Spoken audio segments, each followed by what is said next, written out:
Alors ici, on a l'histoire d'une mère qui a perdu sa fille de 13 ans à cause de l'imprudence de son mari ou encore son ex-mari parce qu'ils sont déjà divorcés. Restez la suite dans cette vidéo.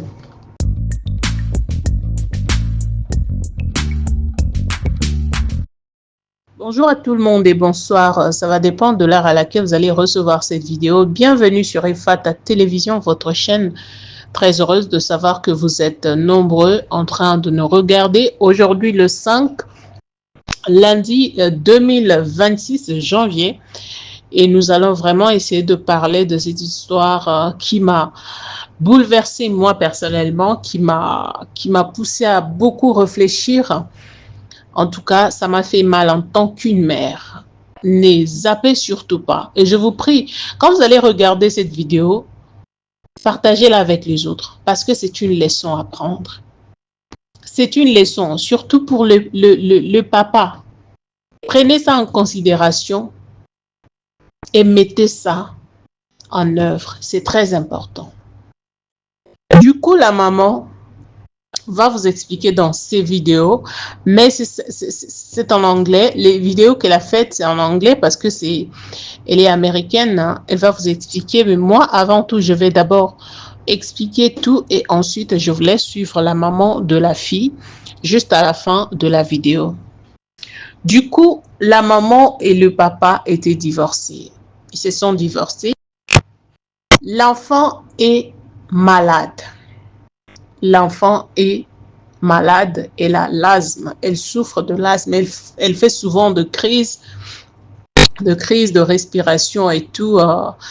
Mais dans tout ça, c'est sa mère qui sait comment la maîtriser parce que la mère a tout ce qu'il faut, les machines qu'il faut pour la respiration et tout ce qui fait que la fille puisse se rétablir quand la crise est là.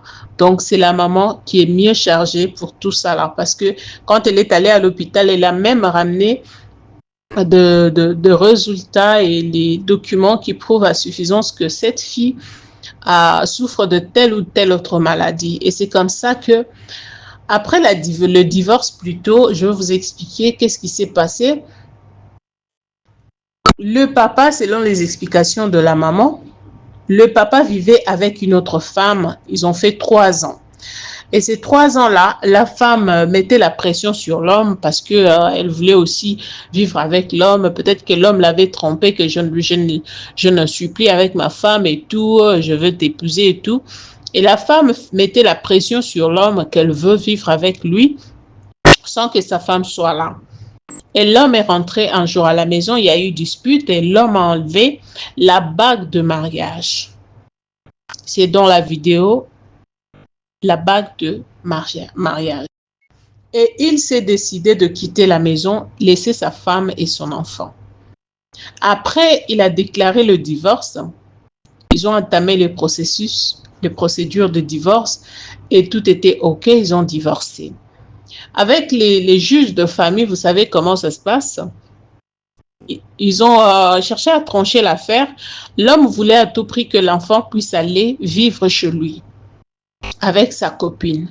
Et la maman, sachant que sa fille est une fille maladive et qu'elle tenait à sa fille, elle voulait à tout prix protéger sa fille, son enfant, parce que c'est l'unique enfant qu'elle a de toute sa vie.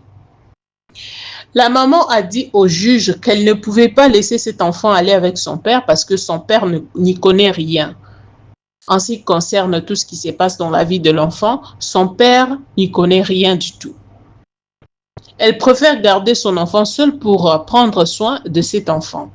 Et le juge a tracé, d'après le juge, il a vu que la femme était égoïste, elle ne voulait pas que le père de l'enfant puisse voir l'enfant ou prendre la garde de l'enfant. Et le juge a tranché plutôt que l'enfant va rester chez sa mère, mais chaque week-end, l'enfant doit pouvoir partir chez son père, passer tout le week-end là-bas. Mais la femme n'était pas du coup d'accord. Kali, nous parlons de Kelly, l'enfant, est allée chez son père le week-end là. Le week-end où les affaires se sont passées. Le père est venu prendre l'enfant et ils sont partis. Arrivé là-bas, ce qui s'est passé, c'est que le père n'était pas là.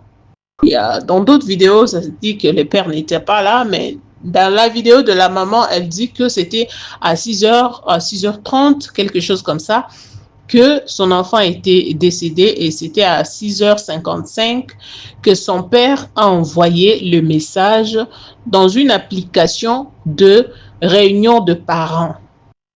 Le père n'a pas contacté directement la maman, il a contacté la maman au travers les applications de réunion de famille. Je ne sais pas comment ça se passe, de réunion de parents plutôt. Je ne sais pas comment ça se passe. Je n'ai jamais entendu parler de cette application-là en fait. Du coup, l'enfant a fait une crise. C'était trop tôt matin. Et c'est comme ça que l'enfant, la copine ou la femme à son père, était à la maison, ne sachant pas quoi faire avec l'enfant, parce que c'est pas tout le monde, hein. C'est pas tout le monde qui connaît comment faire, comment gérer ces trucs-là. Et c'est comme ça que la femme n'a pas pu aider l'enfant. Elle a laissé l'enfant, l'enfant s'est effondré, elle est donc partie, donc elle est décédée. Et c'est comme ça que le père de la fille de Kelly lance un message de 911 et tout dans le groupe en question, dans l'application en question. C'est comme ça que la maman a notifié que son enfant n'était plus en vie parce que le père a dit que Kelly ne respire pas et tout et tout. Et la maman a fini par apprendre que sa fille ne vit pas, elle n'est pas vivante. Et c'est par là que la maman a cherché à avoir son enfant. Et dans la vidéo que vous êtes en train de voir là, laisse-moi vous mettre la vidéo. La maman a pris son enfant, elle a décidé, elle a refusé que le service de pompe funèbre et tout ça là, je ne sais pas comment vous appelez ça, elle a refusé que ce service-là puisse prendre l'enfant et faire tout. Elle a voulu faire les soins de son enfant, les derniers soins de son enfant, seule.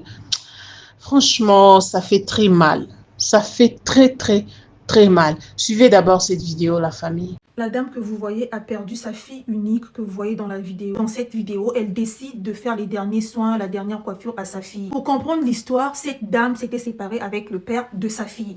Elle ne voulait pas que sa fille aille chez son papa pour la simple et bonne raison que sa fille souffrait d'une maladie grave.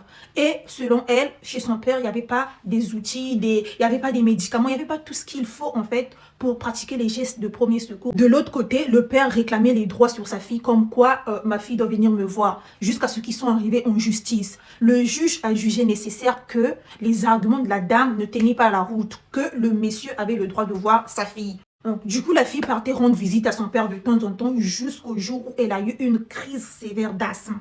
Une crise, et le père n'était même pas là. Il avait laissé sa fille avec sa nouvelle femme. La nouvelle femme ne savait pas quoi faire et ne savait pas comment gérer cette crise-là. La fille, elle est partie. En fait, elle a rendu l'âme. La mère est en train de poursuivre le père en justice, comme quoi c'est de sa faute. S'il avait accepté que la fille reste avec elle, ça n'allait pas arriver. C'est de sa faute. Il y a certaines personnes qui disent comme quoi le juge aussi, il doit être poursuivi parce que c'est lui qui a pris cette décision. Là, si la justice avait juste écouté ce qu'elle avait dit, ça ne serait pas arrivé. Regardez la vidéo. C'est tellement en fait touchant. Dites-moi ce que vous en pensez. Selon vous, est-ce que le père a tort? Est-ce que la nouvelle femme ne serait pas impliquée? Est-ce que la dame a raison de poursuivre le père en justice? Dites-moi ce que vous en pensez, mais c'est vraiment triste quoi. This is the mother's love. Like, this mother has a lot of strength. She is getting her baby girl ready for her funeral. She passed away from an asthma attack. This is her mother, Heather. I'm speechless, y'all. Like, you gotta have a lot of strength to do what this mother is doing. I need y'all to send up some blessings and send up some prayers for her. She was so beautiful. Rest in peace, beautiful baby. Y'all pray for the mother and the family.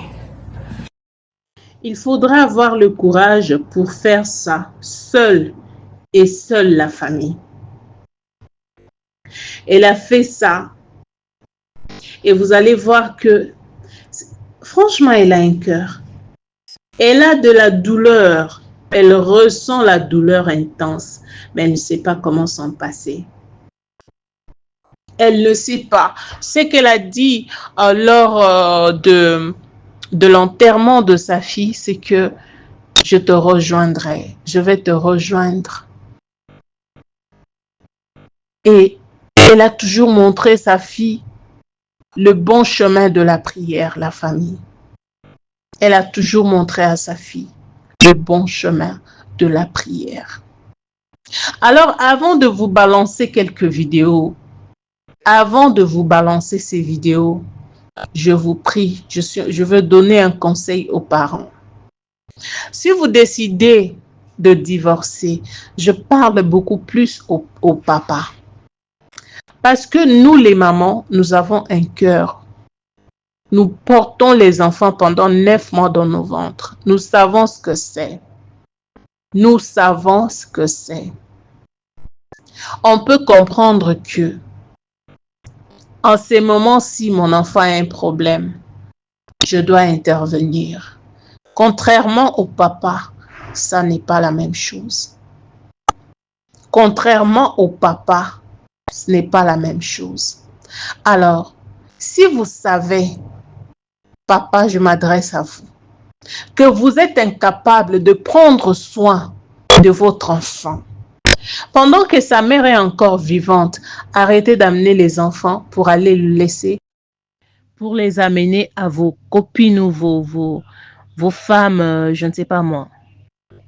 Maintenant, voilà que la mère de Kelly a une douleur intense. Personne ne peut lui enlever cette douleur, si ce n'est que l'Éternel lui-même. J'ai ressenti cette douleur en tant qu'une mère. Faites attention aux décisions que vous prenez dans la vie. Faites attention.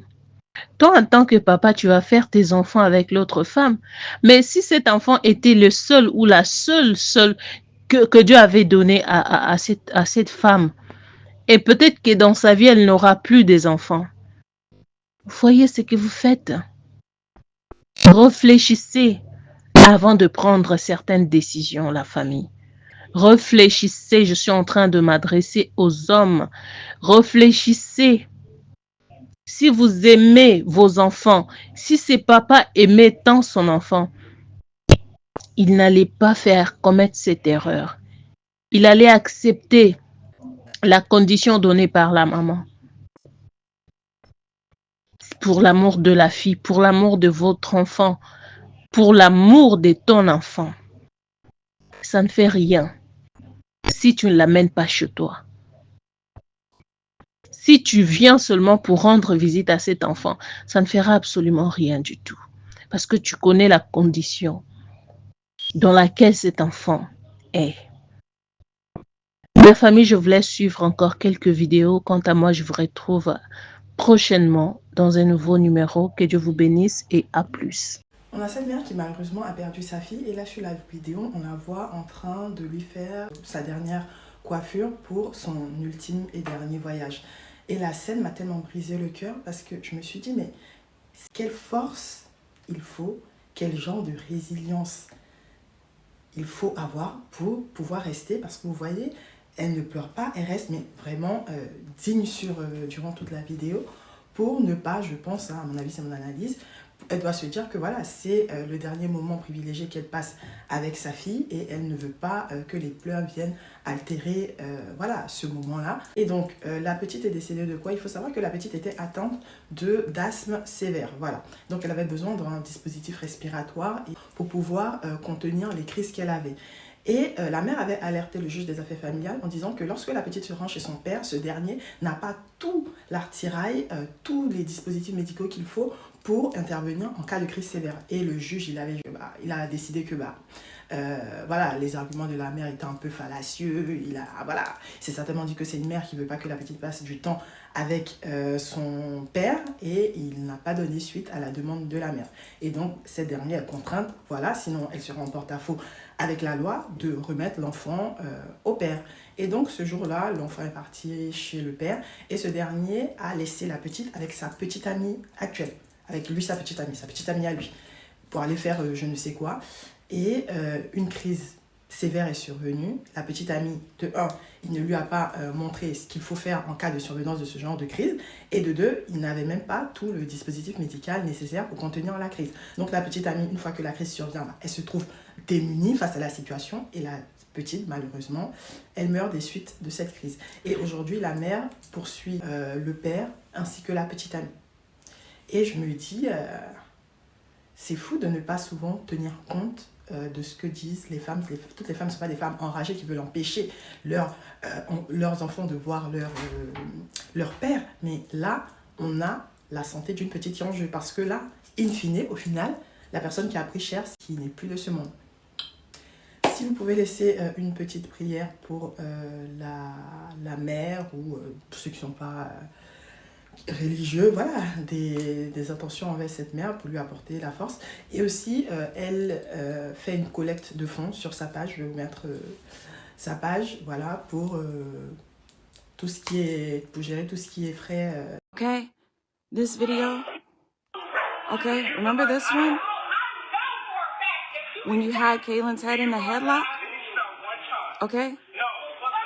All right? So, this is the day that you left our house. Okay? So, that's how it started. Reconnect. There we go. That's how it started. When you strangled Kaylin, you took your ring off. You said, I don't want to be married anymore. A week later, I find out that you're having an affair. What I then found out is that she was pressuring you to leave your wife from your 3-year affair. Okay? You caught charges, I think 4 or 5 of them. And one being strangulation, felony charges that you pled guilty to. Okay?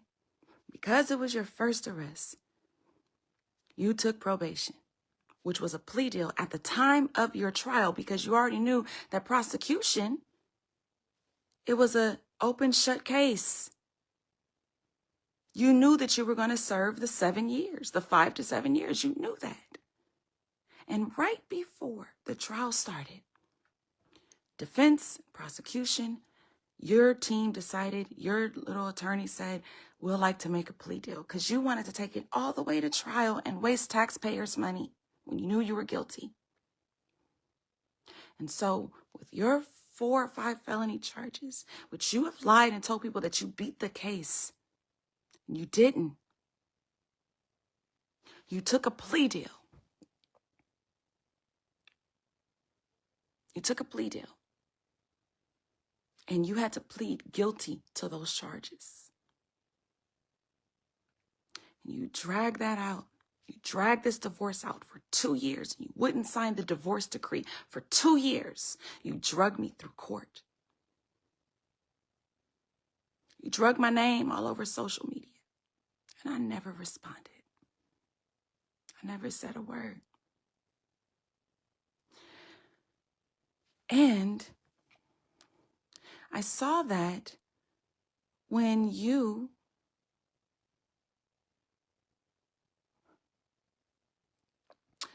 lied in your comment section, and you said that you did include me in the obituary.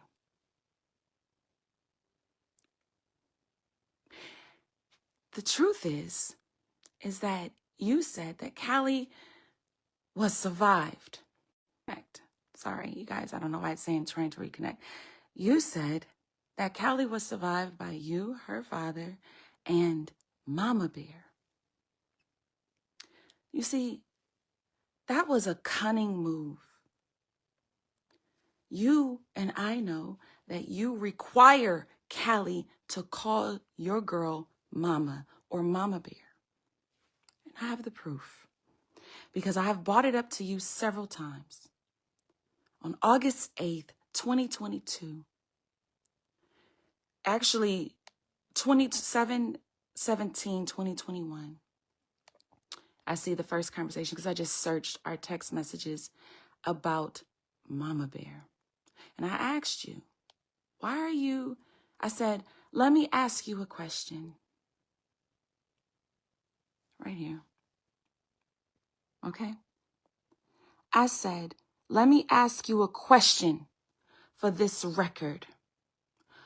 Why do you keep adding your girlfriend's contact to Callie's phone that I pay for monthly without your assistance and save her contact as Mama Bear continuously? We would like to know, how does our daughter calling your girlfriend mom is in the best interest of Callie's welfare as a young child? Okay? And so he says, right here, and then they refer to my baby as the body. To not touch the body. They didn't even refer to her anymore at that point as Callie. To not touch the body and don't touch anything. They handed me Callie's bracelets and said that I am giving you the bracelets that are on her hand. And they gave it to me in a medicine bottle. I mean, not a medicine bottle cup. You know, the cups that you would go to the doctor and you put urine in it when they do a urinalysis. They gave me Callie's little trinkets that was on her person, her earrings and her bracelets, and they handed it to me in one of those cups that you would do a urinalysis, and they closed the top and they handed it to me and they said, ma'am, I'm sorry, but you now have to get out of the room. And I'm in shock. I don't know what the heck is going on. The way how I found out that my daughter was no longer is because you sent me a Talking Parents message called 911, and it says Callie is not breathing. That's how I found out. And you said, please get here to the ER ASAP. She's not breathing. Craig and Camino, 911. That's all I got. You sent that to me at 6:50. Your girl got there at 6:34. 6:34, and you waited that long to notify me? Under the circumstances, I will give you a slide on that. Because maybe it took you 20 minutes to gather your thoughts, but I don't care. When you found out and you was on your way to the hospital, that's when you should have called me. You waited till after my daughter was dead. Because you told me at 6:50. And at 7:37, they said, we have been working on your daughter for 60 minutes. There's nothing we can do. So I had only been to the hospital for 37 minutes.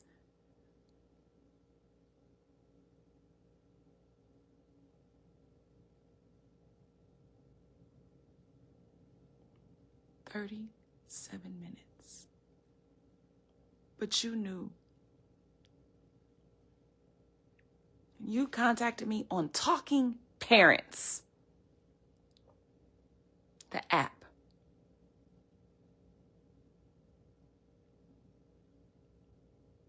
And you said,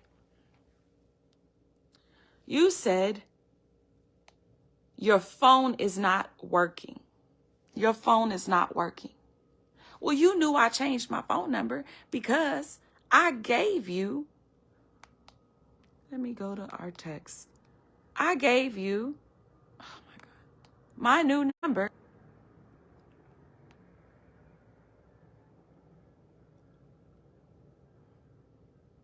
I changed my number in July of this year, the old number. And I sent you a text message on August the 7th saying, Callie's lunch account, I gave you the login information for this before. Do you need it again? Blah, blah, blah. Because I pay for Callie's lunch while she's in your care. And I said, here's the link, because Callie said that she needs money on her lunch account. I sent you a text message. I also gave you her class schedule for school. And all of that. I gave you the class schedule. I gave you everything. You never responded to any of my text messages. You had my number. So what you did was you was calling the old number saying that you couldn't reach me when you had my phone number. And then you sent it to me in Talking Parents. That's how I found out. And then you called me on FaceTime after you sent the message, and then you called me, and when I answered the phone, I said, hello? And because I hadn't seen your number pop up on my...